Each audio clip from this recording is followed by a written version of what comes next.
Tuesday proceedings in the graft case against Kenya Power managers were not without drama and a fair share of irony. A power blackout disrupting the proceedings.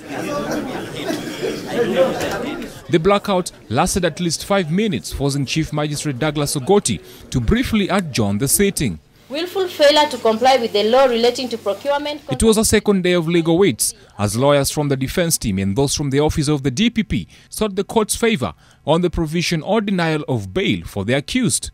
Lawyers representing the Kenya Power managers and their co-accused pleaded with the court that the accused deserved bail and were in no way a threat to the delivery of justice. The well-settled doctrine of... Lawyer Harrison Kinyanjui, arguing for the accused, said the prosecution was relying on false evidence to support its argument for denial of bail. Your Honor, there are more compelling reasons why you ought to release the accused persons on bail and bond than to hold them back.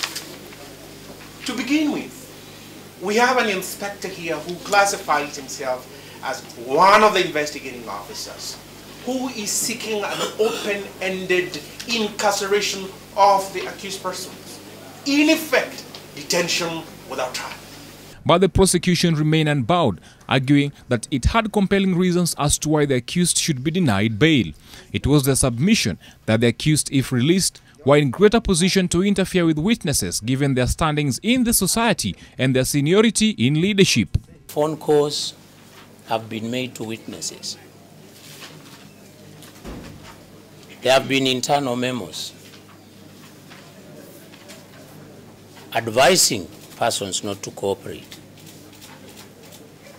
That was completely absent in the Danson Mugunya case.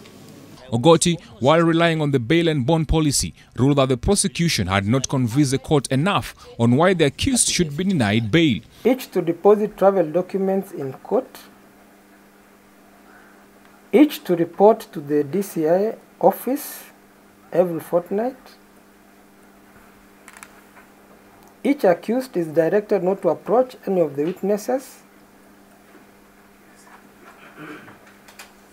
Otherwise, that shall attract cancellation of bond upon evidence by the IO. The accused faced 6 accounts of abuse of office, failure to comply with procurement laws, fraudulent acquisition of public funds, and a conspiracy to commit an economic crime.